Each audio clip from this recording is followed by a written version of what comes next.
성경에는 인간을 구원하기 위한 구원자의 세 가지의 조건을 소개하고 있습니다. 첫째, 구원자는 신적인 능력이 있어야 합니다. 휴대폰이 고장이 나고 가전제품이 고장이 났을 때에 우리는 만든 회사 서비스 센터로 가잖아요. 삼성 AS로 가고 LG AS로 가면 만든 데니까 고쳐주고 새로운 부품으로 다 정상적으로 다 고쳐줍니다. 마찬가지로 고장난 인간을 고치기 위해서 인간을 만드시고 온 우주 만물을 창조하신 전능하신 그분 앞에 가야만 하고, 우리를 구원해 줄 구원자는 신적인 능력이 있는 자여야 한다는 얘기입니다.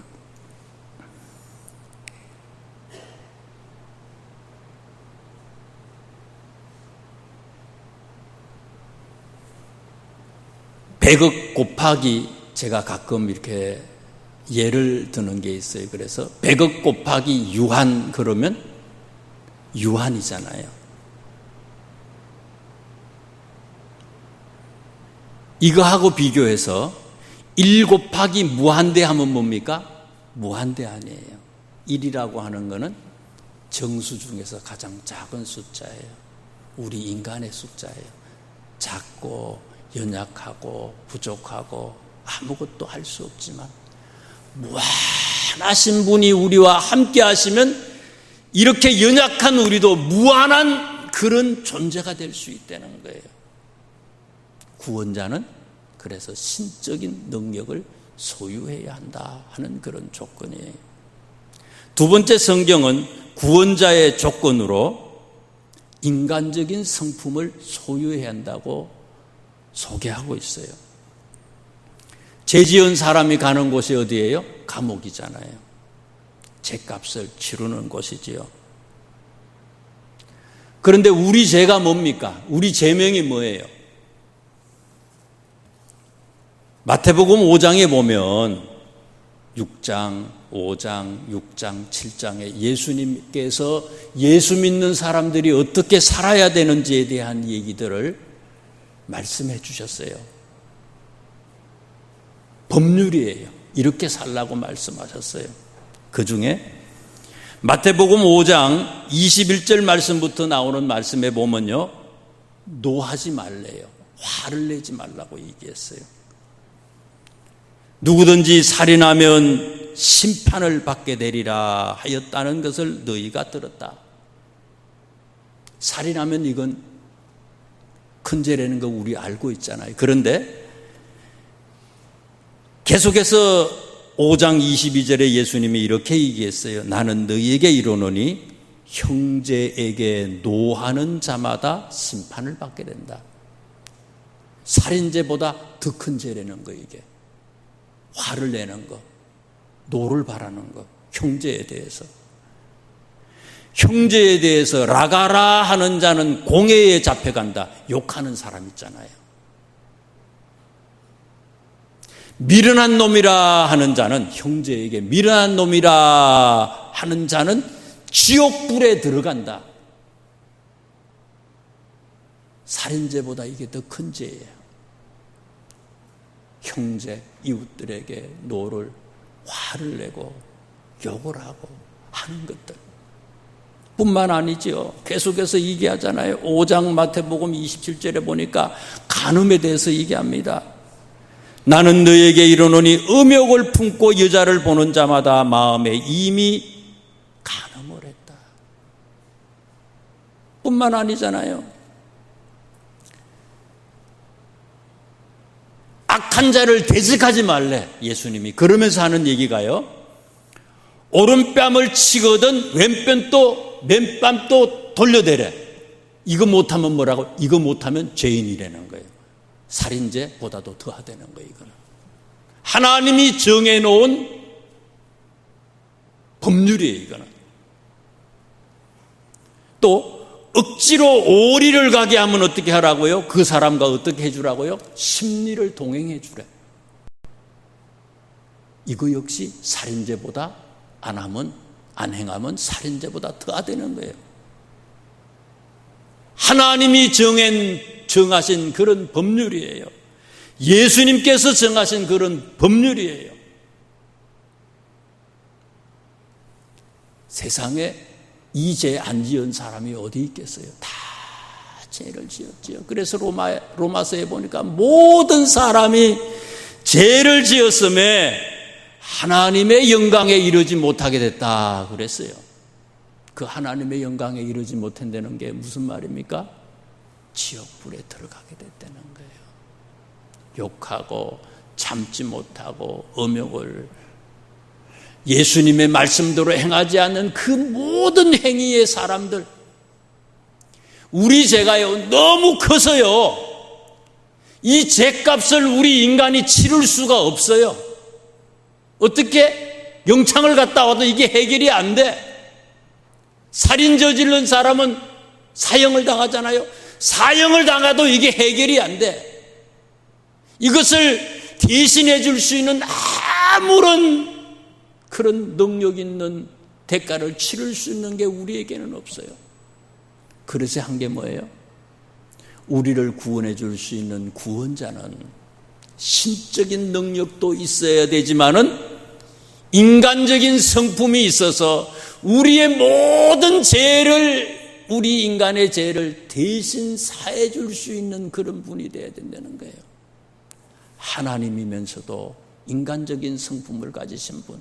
그래서 하나님이 인간의 몸을 입고 이 땅에 오셨어요. 성육신 하셔서 사람의 모습으로, 예수님의 모습으로 오신 그분이 우리의 구원자라는 거예요. 세 번째, 성경에서는 구원자의 조건 세 가지를 얘기했어요. 구세주는 죄가 없어야 된다. 죄가 없어야 된다. 1, 가장 작은 정수라 그랬잖아요. 1 곱하기 1.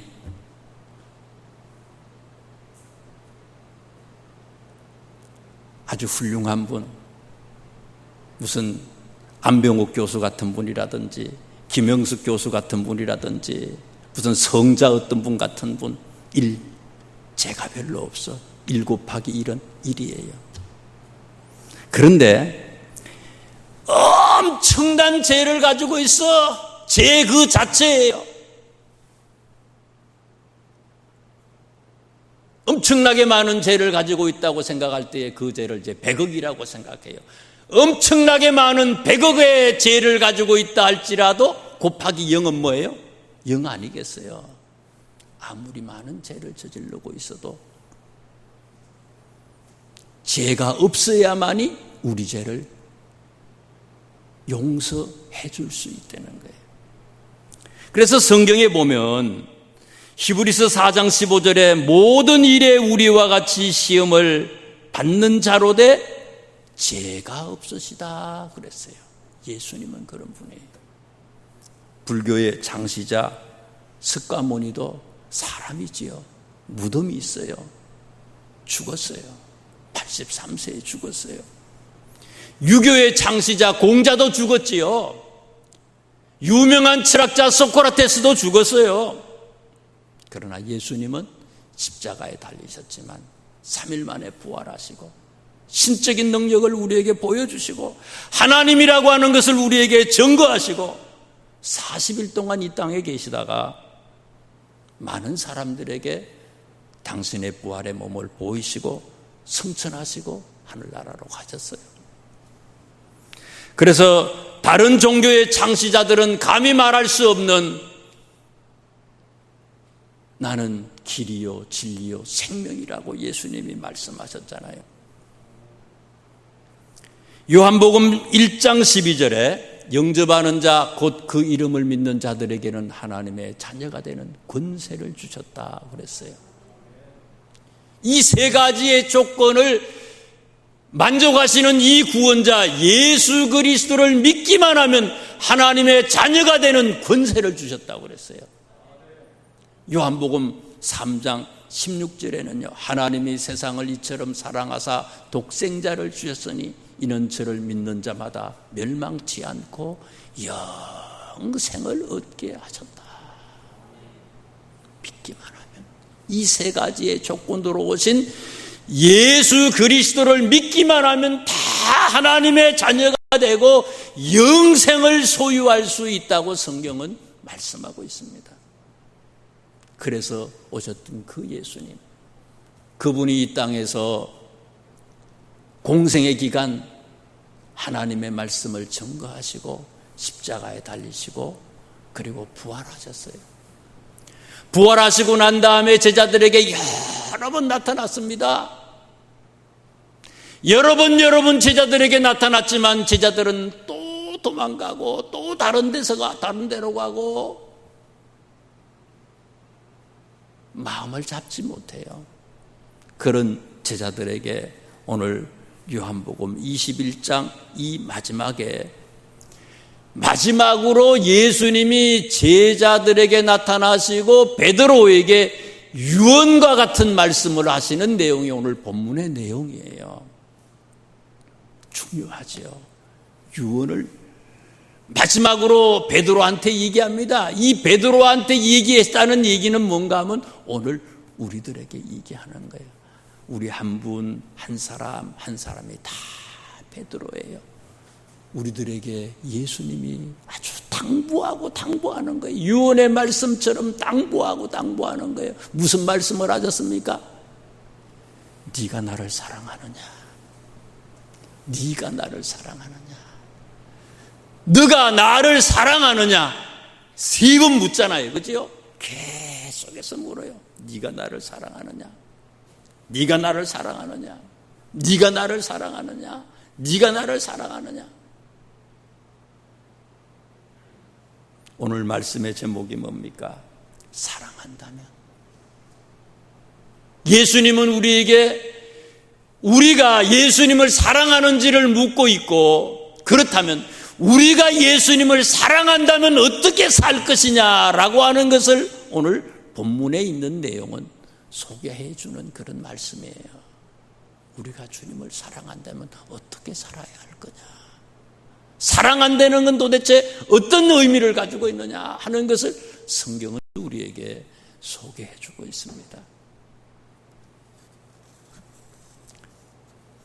먼저 15절에 있는 말씀을 한번 보세요. 15절. 그들이 조반 먹은 후에 예수께서 시몬 베드로에게 이르시되 요한의 아들 시몬아, 내가 이 사람들보다 나를 더 사랑하느냐? 이 사람들보다 나를 더 사랑하느냐? 사랑이라고 하는 게 뭡니까? 우리 남편도 사랑하고, 앞집에 있는 아파트 아저씨도 사랑하고, 위에 있는 아저씨도 사랑하고, 밑에 있는 아저씨도 사랑하고, 다 사랑하는 건 그거 사랑이 아니죠. 이 사람들보다 나를 더 사랑하느냐? 비교의 대상이 많아. 많은 비교의 대상들 중에서 최고로 최상급으로 오직 하나야. 사랑은 오직 하나예요. 이 사람들보다 나를 더 사랑하느냐?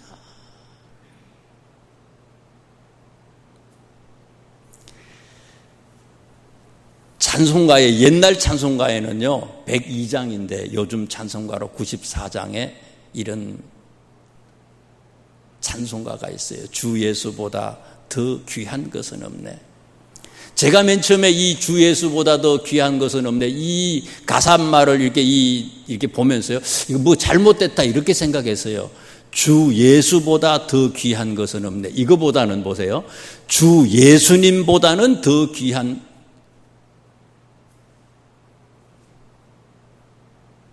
것은 없네. 지금 말을 좀 이상하네. 가사 보면 이래요. 주 예수보다 더 귀한 그것은 없네. 이거를 제가 맨 처음에 생각할 때는 주 예수보다 더 귀한 분은 없네. 이렇게 해야지 맞는 줄로 생각을 했어요.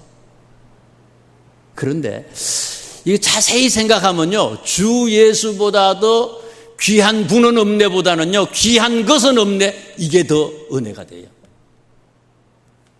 주 예수보다 더 귀한 분은 없네 그러면 대상이 뭐예요? 사람이에요. 많은 사람들 중에서 오직 예수님이에요. 그런데 주 예수보다 더 귀한 것은 없네 이러면요, 귀한 것이라는 것은 사람만을 얘기하는 게 아니에요. 이 세상의 명예, 부귀, 권세, 이 가사 내용들이, 그 찬송가 가사 내용들이 그런 거거든요. 사람뿐만이 아니라 이 세상의 부귀, 영화, 권세, 세상의 많은 가치들 중에서 최고로 예수님을 사랑한다는 거예요. 네가 나를 사랑하느냐? 세상의 많은 사람들보다도, 세상에 사랑할 만한 많은 가치들보다도 네가 나를 더 사랑하느냐? 창세기 22장에 보면 아브라함이 이삭을 바치는 얘기가 나와요.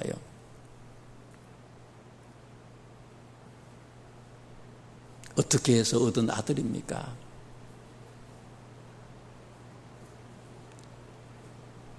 그 아들을 모리아산에 가서 바치라고 얘기하잖아요. 불가능한 거 아니겠습니까? 불가능하죠. 우리가 왜 예수 믿어요? 아들 잘 되고 딸 잘 되게 하기 위해서, 가정에 행복하기 위해서 예수 믿는 거 아니에요. 그런데 행복 그 자체예요. 축복 그 자체예요. 내 인생의 모든 것이에요. 내 생명보다 더 귀한 거예요. 그런데 그 아들을 죽이려잖아요. 이게 가능하냐고요. 아브라함이 하잖아요. 하나님은 시험했어요. 칼을 들어서 내려치려고 할 때 하나님이 그걸 막잖아요. 그러면서 창세기 22장 12절에 이제야 내가 여호와를 경외하는 줄 알았다. 이제야. 세상의 많은 것들 중에서 네가 나를 최고라고 여기는 것을 이제 알았다는 거예요. 사랑은 그런 거예요. 최고예요. 1등으로 사랑하려는 거예요. 오늘 우리에게 묻는 겁니다. 이것 때문에 이것 때문에 제대로 못하고, 이것 때문에 주저했는데, 그게 아니라 주님이라면 내 목숨까지도 내게 제일 귀한 분이 그분이기 때문에 그분을 위해서 세상의 많은 것들 중에서 그것보다 더 사랑할 수 있어야 된다는 거예요. 그게 사랑이라는 거예요. 그렇게 사랑하라는 거예요. 그렇게 따라오라는 거예요. 두 번째 사랑은 뭡니까? 15절 말씀에 보면요, 15절에 보니까 예수님이 계속해서 네가 나를 사랑하느냐, 네가 나를 사랑하느냐, 네가 나를 사랑하느냐 물으시면서 예수님이 하신 말씀은 뭡니까? 베드로가 대답하고 난 뒤에는 내 어린 양을 먹이라 이렇게 얘기를 했어요. 내 어린 양을 먹이라, 내 어린 양을 쳐라.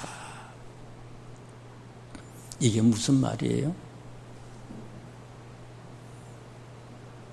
예수님을 모르고 예수님을 영접하지 못해서 죽어가는 우리 주변에 있는 많은 사람들, 그 사람들을 예수 믿게 만들고, 그래서 그 사람들이 다 하나님 앞에 영광을 돌릴 수 있는 그런 사람이 되도록 우리가 저들에게 복음을 전하라는 얘기예요. 내 어린 양을 먹이라. 여러분, 전도의 핵심이 뭐예요? 자랑하는 거 아니겠습니까? 자랑이지요. 교회를 자랑하고, 속회의 속도원들을 자랑하고, 장로님을 자랑하고, 목회자를 자랑하고 자랑하는 거예요. 그래서 마지막으로 그 자랑하고의 결론이 예수님을 자랑하는 거죠. 바울 선생님이 어떤 사람입니까? 출신이 요즘에는 뭐 별로 출신 따지지 않아요. 베냐민 지파 사람이에요. 왕족이에요.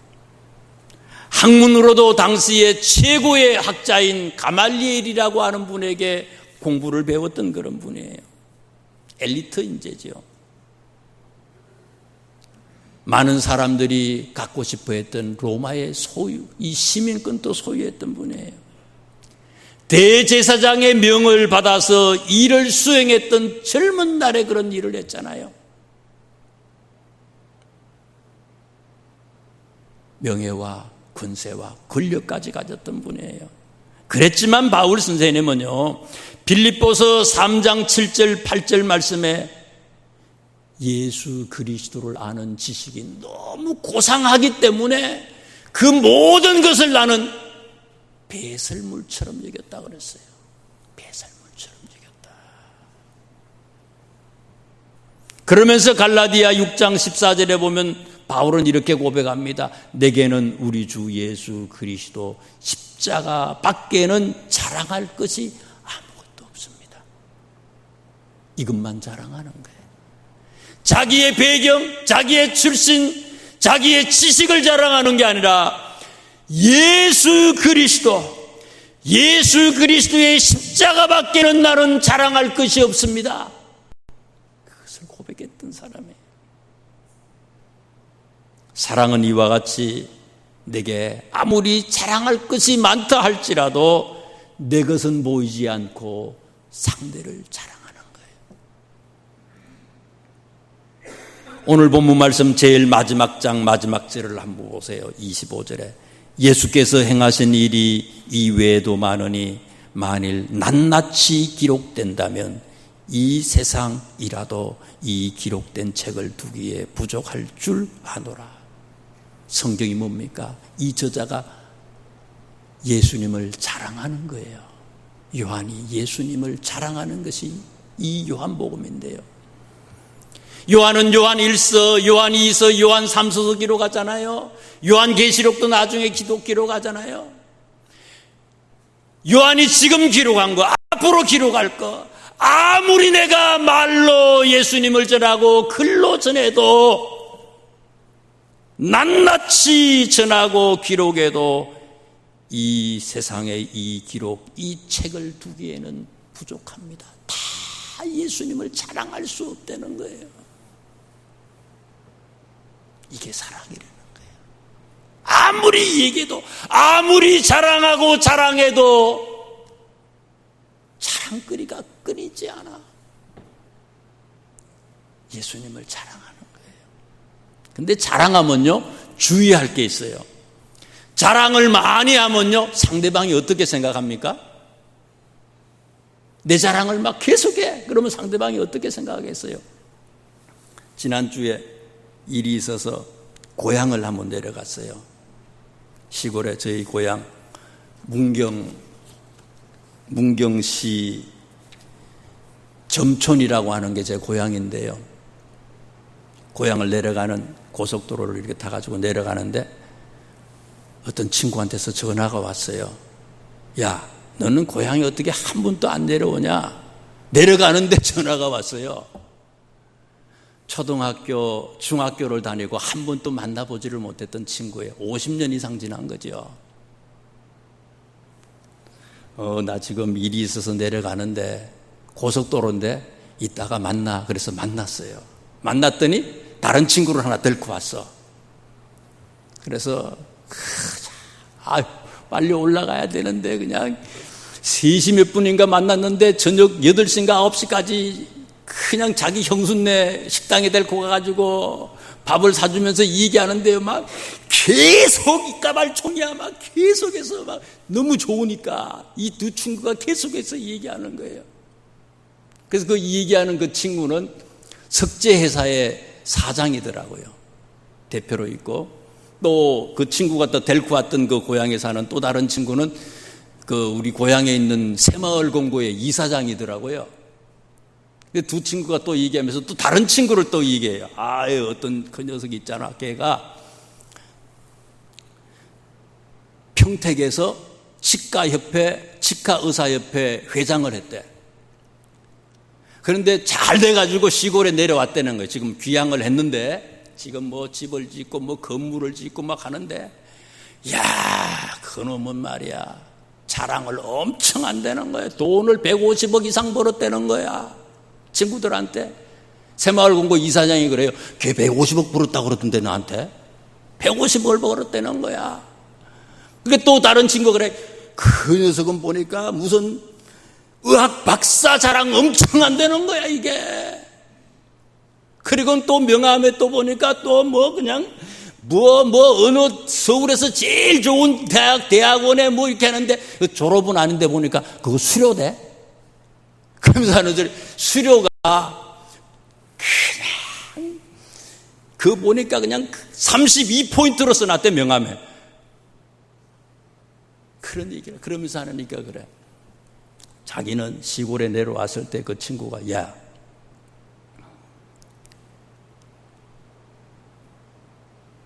친구야 고향을 지켜줘서 고맙다.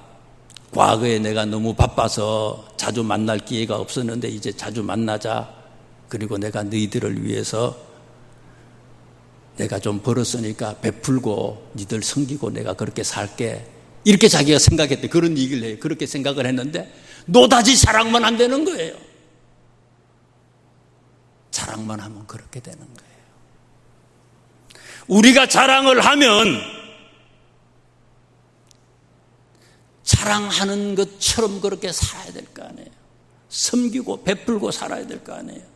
누가복음 10장 25절 말씀에 보면 어떤 율법 교사가 예수님에게 내가 무엇을 해야지 영생을 얻을 수 있습니까? 하고 물었어요.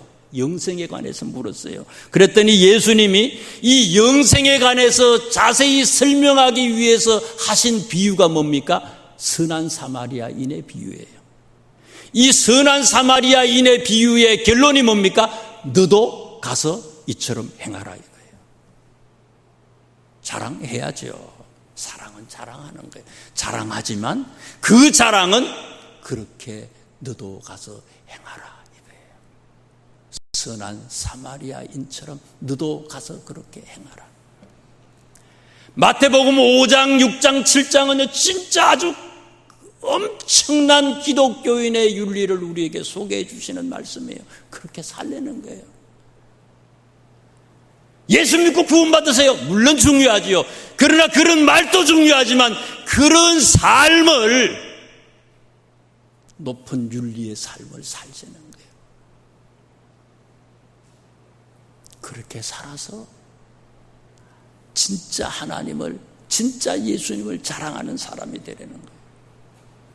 세 번째, 사랑은 어떤 거냐? 사랑한다면 어떻게 하는 거냐? 18절과 19절의 말씀을 읽어드립니다. 내가 진실로 진실로 내게 이르노니 내가 젊어서는 스스로 띠띠고 원하는 곳으로 다녔거니와 늙어서는 내 팔을 벌리리니 남이 내게 띠띠우고 원하지 아니하는 곳으로 데려가리라. 베드로가 어떤 죽음으로 하나님께 영광을 돌릴 것, 죽는 데는, 사랑은 뭐냐? 죽는 거예요. 사랑은 죽도록 해요. 돌스토이의 글 속에 사랑이 뭐냐? 사랑은 헤엄칠 줄 모르는 부모가 자식이 물에 빠져서 내가 헤엄을 치고 있는지 못 치고 있는지 그거 잊어먹고 그냥 물속에 뛰어들어가는 게 그게 사랑이다, 이렇게 얘기를 했어요. 주님은 우리가 당신을 사랑한다면 이와 같은 모습으로 당신을, 주님을 사랑할 것을 요구하고 있습니다. 베드로는 계속해서 주님의 마음을 아프게 하고 배반하고 예수님을 부인했지만 성령 받고 난 뒤에 달라졌잖아요. 죽도록 충성해요.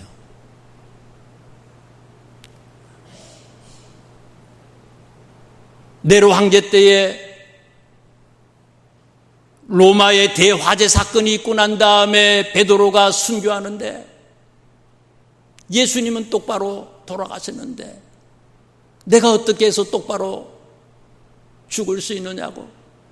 베드로는 거꾸로 십자가에 못 박혀서 순교하신 분 아니에요.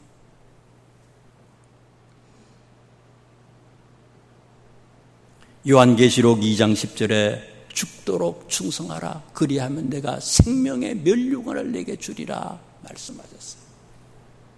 내가 지금 죽도록 충성하고 있을까? 죽도록 충성한 사람에게만 생명의 면류관을 주신다고 말씀하셨어요.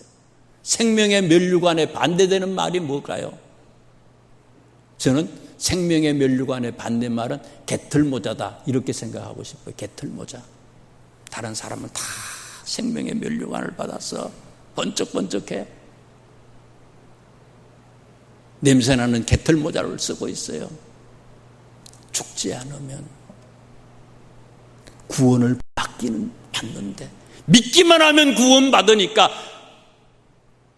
구원을 받기는 받는데 개털모자가 아니라 생명의 면류관을 받는 우리 모두가 될 수 있기를 주님의 이름으로 축원합니다. 기도드리겠습니다. 하나님 감사합니다.